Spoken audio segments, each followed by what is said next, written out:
Salut YouTube, comment ça va? Ici on est toujours sur Twitch comme d'habitude pour ce nouvel épisode de Bibliothèque, le dernier du mois de juillet évidemment. Parce que tu sais compter sur un calendrier, on est le dernier mois de juillet, dernier Bibliothèque de juillet. J'en parlais vite fait à Twitch il y a 30 secondes. Comme je l'ai dit dans le dernier épisode, si tu l'as suivi. Il a été tourné samedi dernier. Donc je m'attendais à avoir un peu moins de lecture. Et j'ai pas compté, mais vu la pile que j'ai sous les yeux, il y a autant voire plus que d'habitude. Donc j'ai autant voire plus lu que d'habitude. Étonnant, mais bon, c'est comme ça. On va pas passer 1000 ans à blablater. On va tout de suite rentrer dans le vif du sujet. Avec, dans un premier temps, le tome 1 et 2 de Marié à ma meilleure amie. Déjà c'est un Yuri, pour ceux qui savent pas. Et de quoi ça parle? Ça va parler... Putain, je retiens jamais les noms. Je crois que c'est Kurumi et l'autre Riko. Enfin, c'est écrit dedans, mais qui est qui? Attendons.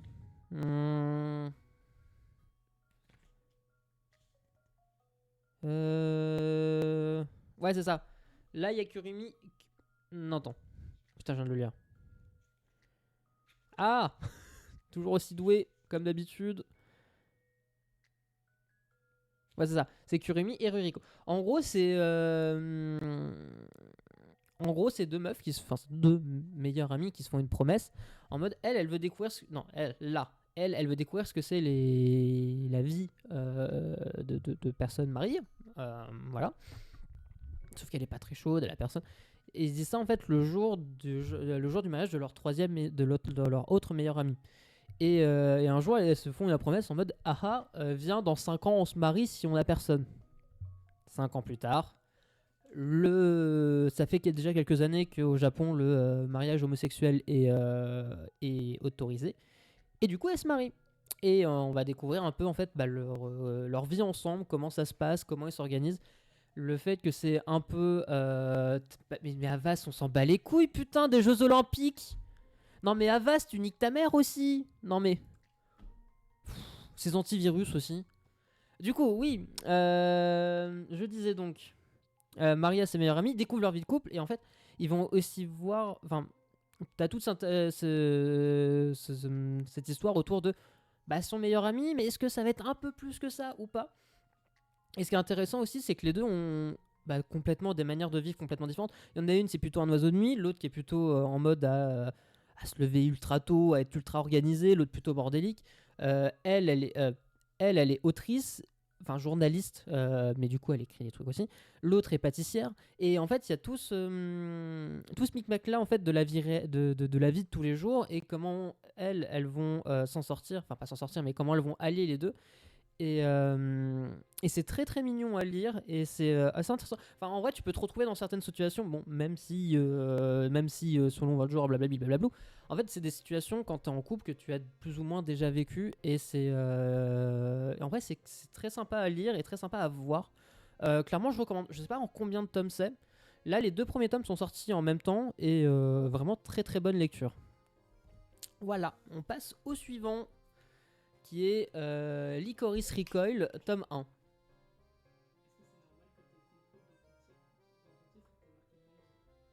Non, pas du tout. On vient de m'en... oui, c'est vrai, exact. J'ai fait une faute dans mon titre. C'est écrit Mangs au lieu de manga. Et on va corriger ça de suite. Oui, excusez-moi, le A est pas passé. Ça arrive. Attendez. Hop. Tableau de bord. Excuse-moi YouTube, je sais pas écrire. Tu dois le savoir YouTube que je sais pas écrire. Hop, modifier les infos du stream. Hop. Paf, voilà, c'est écrit. Pas de panique, c'est corrigé. Du coup, tome 1 de Licorice Recoil. Pour ceux qui ne connaissent pas Licorice Recoil, qui l'auraient loupé. À la base, c'est un anime original qui est sorti il y a environ 1 an, je crois. Moi, ça va faire bien 1 an qu'il est sorti. Et t'as enfin l'adaptation en manga qui est sortie. Et du coup, vu qu'on n'a pas la suite, je suis curieux de savoir ce que ça donnait. Je l'ai acheté. En vrai, ça se lit bien. Les dessins sont sympas. Enfin, c'est très générique. On va voir, on va continuer. Peut-être que ça ira plus loin que l'anime, j'espère. Même si en vrai, c'est pas sûr. Mais bonne lecture, ça se lit bien. Voilà. Si vous n'avez pas vu l'anime, vous pouvez lire le manga et que vous préférez lire le manga, je pense que je peux conseiller. Même si en vrai, regardez l'anime, il est vraiment très très cool. Hop. Alors, vous allez voir, on va enchaîner des tomes 1. C'est faux, il y en a plus. Pourquoi je dis ça au moment où il y en a plus? Oh, cringe. Le premier tome de Hamster et Boule de Gomme. Alors, moi je tiens à préciser que ce hamster est beaucoup trop mignon, déjà devant. Hamster et Boule de Gomme, ça raconte quoi? Bah en gros c'est vraiment un gag manga en quelques pages. On va prendre 2 pages au pif. Attendez, genre tout le début, le tout début. Hop, voilà, première page, un gag. Je vois que dalle donc je sais pas si ça se voit bien, mais on va dire que oui. Voilà, c'est vraiment un petit gag manga. En vrai, c'est vraiment une lecture full détente. C'est assez drôle. C'est très très mignon. L'auteur dessine évidemment extrêmement bien les mimiques du hamster. Et genre, juste regardez la bouille qu'il a. Il est trop mignon. Vraiment, il est adorable. Ça donnerait presque envie d'avoir un hamster alors que j'aime pas ça. Genre, vraiment, j'aime pas les hamsters. Mais j'ai lu le manga, je l'ai fini. Je fais putain, j'aimerais bien avoir un hamster quand même. Voilà. Alors, est-ce que je conseille? Oui, non, peut-être. À des enfants, oui. À des gens, vous voulez mettre au manga et que vous savez que vous aimez bien les trucs mignons, oui, pourquoi pas. Ou même pour vous, hein, évidemment. En vrai, c'est une lecture vraiment détente et mignonne, voilà, pour résumer. Alors attends, je vais tous les prendre en même temps parce que ce sera mieux. Paf, paf. Putain, ils sont intercalés entre tous mes tomes, c'est horrible. Putain, quel sagouin qui a lu ça dans cet ordre-là. Ah, c'est lourd en plus. Ah, sa mère, c'est lourd. Ah, hop. Ah, tac, c'est bon. C'est un peu écrasé, mais c'est bon. Alors, let's gong. Vous êtes prêts? On va enchaîner. Hop, paf, tac. Vous êtes prêts? Tome 3, 4, 5, 6 et 7 d'Eden Zero. Voilà. Bah, que dire sur Eden Zero, à part que bah, je découvre, hein, clairement, je vous l'ai dit la semaine dernière, j'ai lu les 2 premiers tomes, j'avais jamais lu je veux l'anime, je suis juste un gros fan d'Hiro Mashima et globalement de Fairy Tail, comme quand même pas mal de personnes. Et bah, du coup, j'étais tombé sur une offre Vinted où on avait quasi l'intégralité des tomes sortis d'Eden Zero, c'est-à-dire les 30, 31 je crois maintenant, je sais plus exactement. Et bah, du coup, j'ai sauté dessus, évidemment. Et du coup, je l'ai lu enfin. Et bah, c'est ma lecture de chevet, c'est-à-dire que c'est ce que je lis à peu près tous les soirs. Et c'est trop bien. Vraiment, je surkiffe. En vrai, ça change quand même pas mal de Fairy Tail. Et ça, c'est cool. Mais l'histoire est cool, les persos sont sympas, c'est drôle. Les combats, pour le moment, sont sympas. En fait, ils sont quand même assez expéditifs. Mais j'avoue que le pouvoir de Shiki, qui est littéralement de contrôler la gravité, donne dans des chorégraphies de combat vraiment très stylées et enfin, ça change beaucoup en fait quand t'es habitué bah, du coup à Fairy Tail. Quand tu vois les combats d'Eden Zero, bah, ça change quand même beaucoup, ce qui fait que c'est très plaisant à lire et ça change en fait. T'as pas l'impression de lire le même manga à chaque fois, chose qu'on peut rapprocher à Mashima.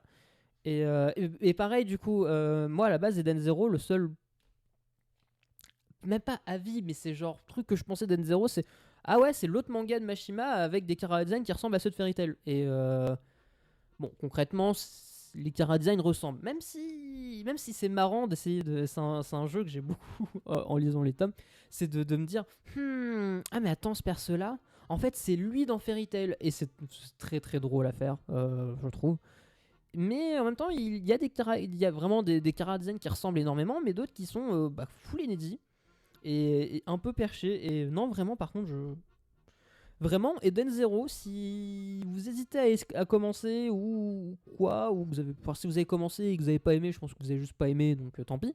Mais si vous êtes fan de Fairy Tail et vous avez jamais lu Eden Zero, parce que vous dites, bon, encore un manga de Mashima qui va raconter à peu près la même chose, Oui, c'est raconté à peu près la même chose, mais encore une fois d'une manière différente, et cette manière-là est très très intéressante à aborder, je trouve. Enfin, intéressante. Calmons-nous, c'est du pur divertissement, Eden Zero. C'est comme Fairy Tail, tu vas pas réfléchir énormément, mais ça se lit vraiment bien. C'est une bonne lecture. Vraiment, tu ressors de ton tome d'Eden Zero, t'es en mode ouais, c'était trop bien, il y a eu ci, ça, j'ai bien rigolé. Et en vrai, bah, c'est ce que je demande à Mashima, hein. On va être franc, c'est vraiment ce que je demande à Mashima, et Mashima le fait du tonnerre. Voilà. Donc, Eden Zero, n'hésitez pas, on va en reparler la semaine prochaine. J'ai une trentaine de tomes à me lire, hein. Je suis au 7. Enfin, j'ai fini le 7, donc je lirai le 8. Probablement pas ce soir, peut-être demain. Qui s'intéresse? Personne, évidemment. Allez, on enchaîne. Ah oui, on enchaîne avec un petit one-shot nommé Volatile en péril. Il y a en péril? Ouais, il y a en péril, c'est ça. Alors, Volatile en péril, de quoi ça parle donc? En gros, c'est un... Chaque chapitre va nous présenter le quotidien d'un sauveteur bénévole pour une association de protection des oiseaux. C'est l'Institut des oiseaux sauvages de Taipei. Voilà. Bah, comme écrit très, très joliment écrit par décrit par le derrière de couverture, euh, c'est un établissement de soins pour les oiseaux blessés. Voilà. Je troll. Mais non, plus sérieusement, ça va parler en fait de bénévoles qui s'occupent d'oiseaux. Je tiens à insister sur le fait que ce sont des bénévoles.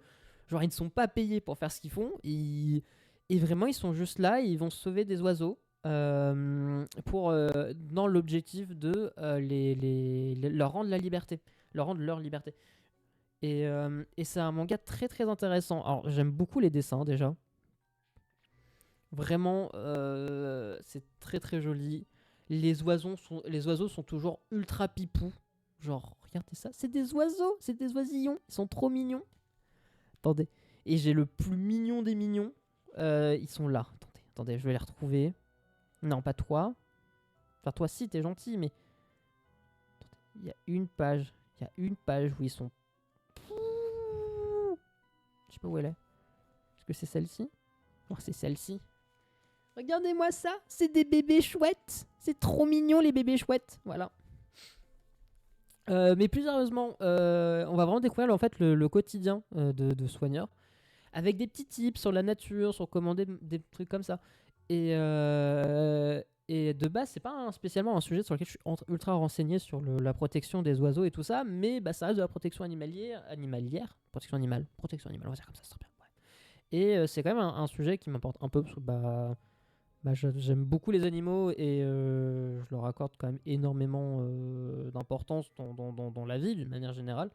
Et je n'étais pas du tout au courant qu'il y avait... Enfin, en soi, je m'en doutais qu'il y avait ce genre d'initiative. Alors, je sais pas si c'est partout dans le monde, je ne me suis pas renseigné. Ça, je sais que ça se passe en Chine. Vu les prénoms, ça a l'air chinois. Je suis pas sûr. Allez regarder où c'est Taipei sur internet, moi je sais pas. Mais je me doutais que ce genre d'initiative existait, mais j'en avais pas vraiment conscience spécialement. Et c'est quand même très. Bah, en fait, c'est super intéressant de voir le quotidien comme ça. C'est de voir ces gens qui, bah, du coup, vont aider des oiseaux. Et de la manière la plus. La plus. Comment dire? Responsable et respectable possible. Malgré bah, tout ce qui peut arriver, parce que bah, y a des morts, il y a des trucs qui se passent pas comme ils veulent, les animaux, ça reste des animaux sauvages, donc des fois bah, t'auras beau tout faire, enfin t'as beau vouloir leur bien au possible, bah, ils vont vouloir te becter, des trucs comme ça. C'est pas une activité qui est simple, mais en tout cas de la manière dont ils le disent, et je m'en doute, parce que bon bah, je vois déjà ce qui se passe quand moi je perds un animal, alors imagine, t'en renvoies à la liberté je sais pas combien par an, ouais, voilà.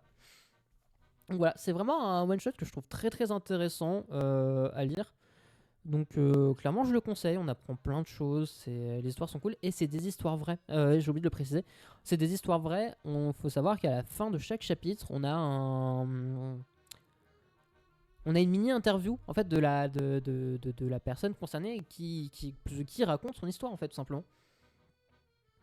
Voilà, donc Volatile en péril, je conseille très très fort. C'est très très cool à lire, c'est une très très bonne lecture. Tac. Hop. Ah bah. On passe à un classique indémodable, Slam Dunk tome 4. Bah moi qui me plaignais en mode ouin ouin, c'est quand qu'on voit du basket, du vrai et du sérieux. Bah on y est, genre vraiment on y est, dinguerie, vraiment le tome est une dinguerie, on continue le match contre je sais plus qui, parce que je retiens pas les noms, il y a trop de noms à retenir, excusez-moi. Mais globalement on continue le match, Sakuragi est de plus en plus le GOAT, et on voit qu'il prend enfin les choses vraiment vraiment au sérieux, c'est ultra bien. Et genre si ça garde cette qualité tout du long, bah ça va vraiment être trop trop bien, on voit le mix de rivalité et en même temps d'entraide qui commence à avoir. C'est trop bien. Vraiment, en termes de basket, lisez Slam Dunk. C'est vraiment trop trop bien. C'est ultra réputé de façon de base. Alors, c'est rien, que moi je vous dise de lire Slam Dunk.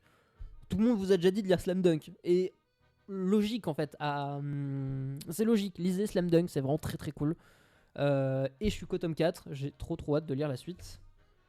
Voilà. Allez, bah on passait à un truc cool, sportif, énergique. On va passer par de la déprime. Ouais, la déprime. On va parler du tome 3 et 4 de Brisé par ton amour. Nouvelle édition. Brisé par ton amour. Alors, comment en parler? Alors, déjà, je suis au tome 3 et 4, donc on va éviter trop spoil. Déjà de 1. Et de 2, comment dire, on va faire très simple. L'une des vendeuses de ma librairie, quand elle m'a vu acheter ça, elle m'a fait ah bah tu connais. Je fais non. Elle fait ah bah fais attention, c'est pas joyeux, c'est un peu dur. Enfin, elle m'a pas dit c'est un peu dur, elle m'a dit c'est dur. Je suis en mode oh moi bonhomme, pas peur. Ouais bah moi bonhomme, moi lire le truc, moi voir scène, moi en mode ah ok. Oui, c'est dur. Oui, c'est dur est le terme. C'est vraiment pas joyeux. Globalement, ça parle de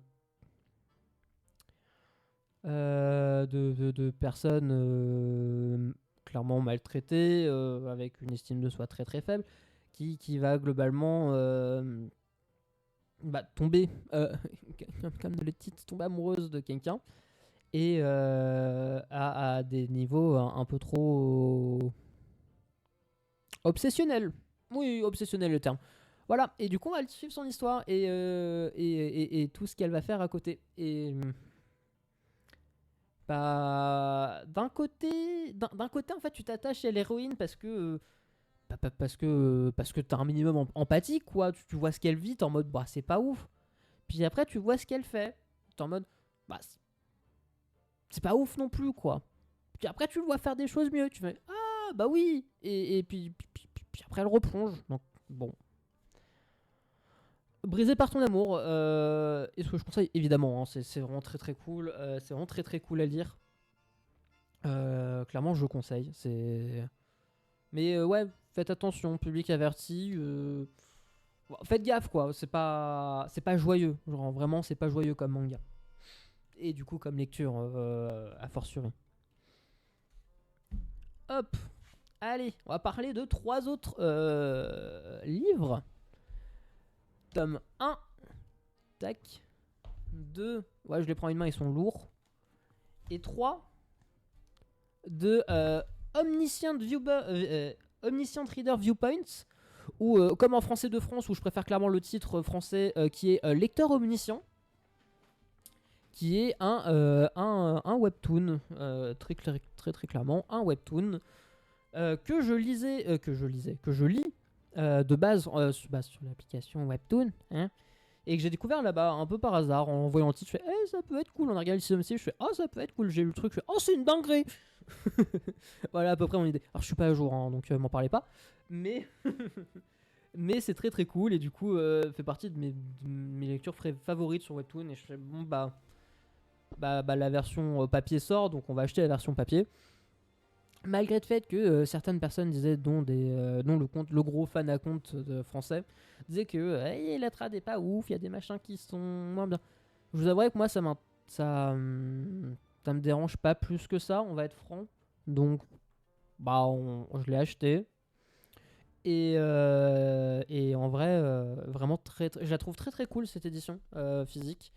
Je trouve que comparé à, par exemple, Solo Leveling, l'action se lit vraiment bien et le découpage est vraiment propre. Et malgré le passage au format papier, bah on perd pas en fait le pourquoi du comment. À la base, c'est quand même prévu pour être un format vertical et pas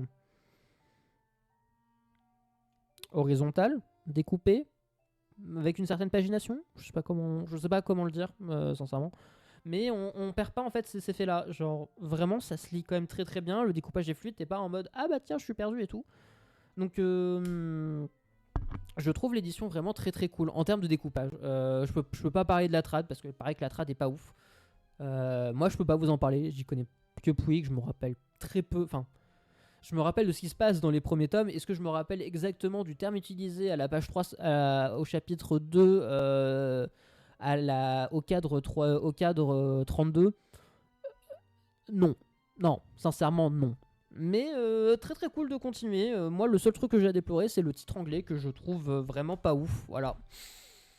Chacun, vous savez, chacun ses combats. Hein. Moi, il y a des gens qui se battent pour les traductions du contenu du livre et pour qu'elle soit bien.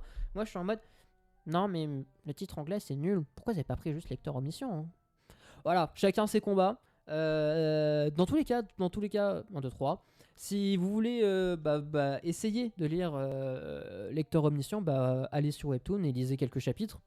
Et si vraiment ça vous plaît et que vous dites je vais acheter le format physique, allez-y. Sinon, lisez sur Webtoon, n'allez pas dépenser votre fric. Moi, je le fais parce que j'aime bien l'œuvre, mais voilà. Mais c'est très très cool à voir. Et les couvertures sont très jolies aussi. Je sais pas si vous l'avez vu. Les couvertures sont trop très cool. Et il y a quand même un effet un peu relief et tout. Donc c'est joli. Voilà, c'est joli. C'est un argument de vente qu'un tome soit joli chez moi. Hop. Voilà, on a une très grosse tour. Hop. On a bientôt fini, vous inquiétez pas, si vous en avez marre. Ou peut-être pas. On va passer avec le tome 3 de The Ichinose Family Deadly Sins. Que dire que dire le premier tome déjà m'avait foutu une claque. Enfin, les 2 premiers tomes m'avaient déjà foutu une claque. Enfin, pas vraiment une claque. En fait, c'est du Tanzai 5. Pour ceux qui connaissent pas, c'est celui qui a fait le péché original de ta copie. C'est pas joyeux. C'est pas joyeux. En gros, en fait, l'auteur a un style de dessin très, très rond et très cartoon. Est-ce que je peux vous montrer une page qui spoil pas? Ouais, si, ça spoil pas du tout. Voilà. Ça ressemble à ça. Hein. Les dessins sont très, très sont jolis et c'est très les visages et tout sont très ronds, très, très innocents, assez enfantins.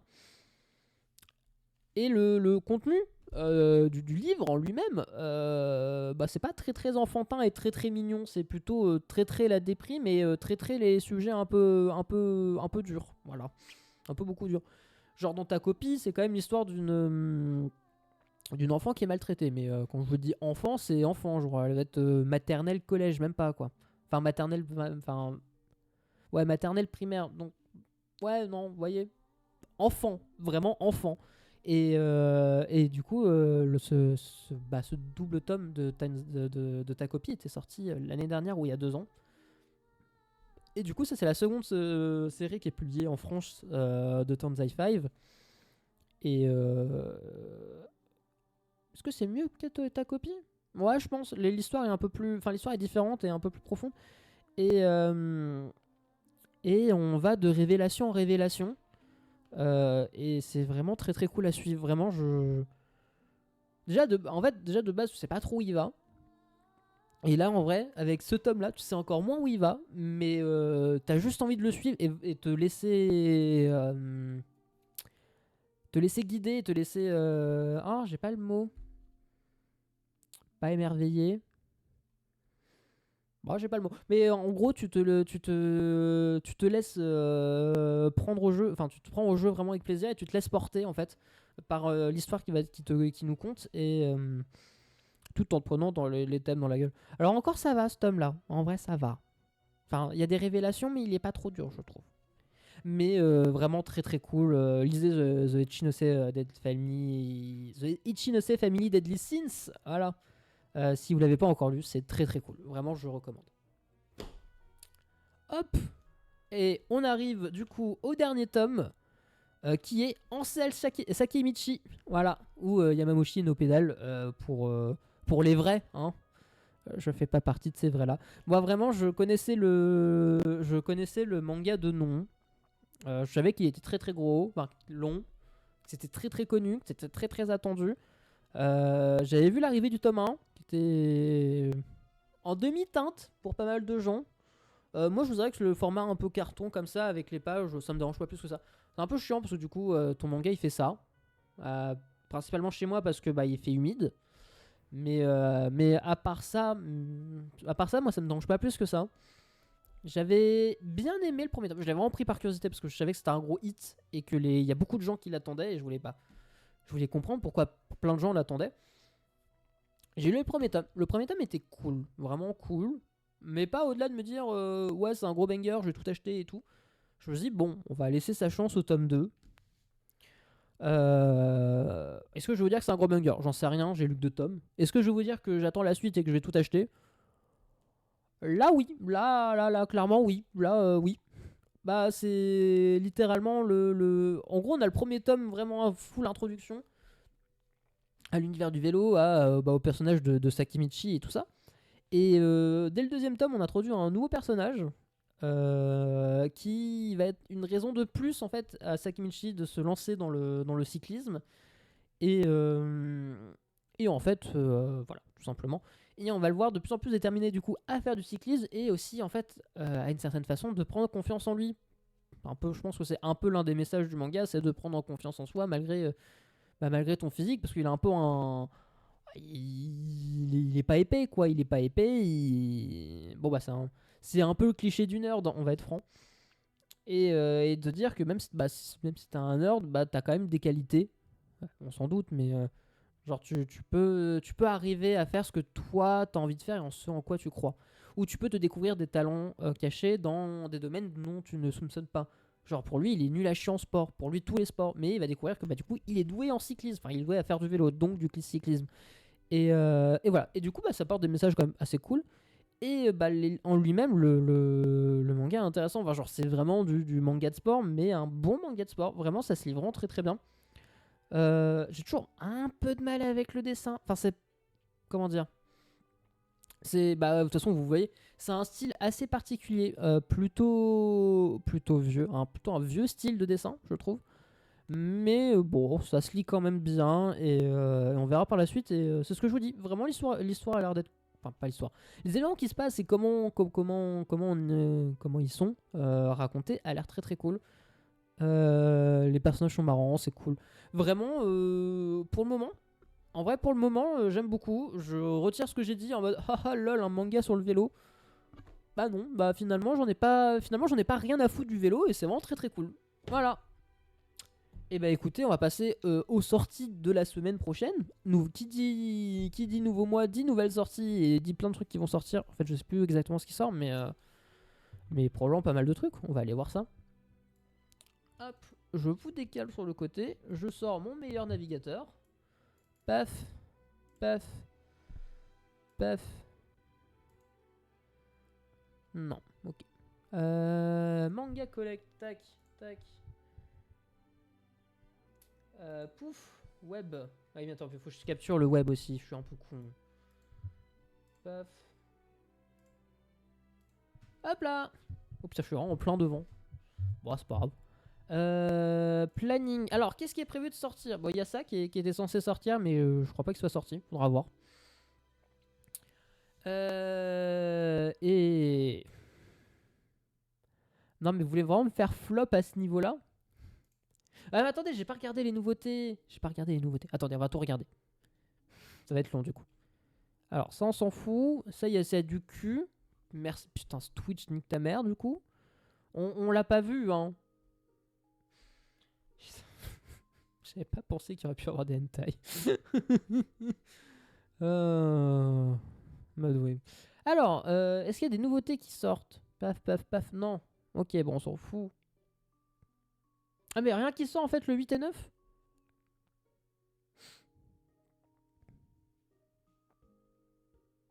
Ah bah non.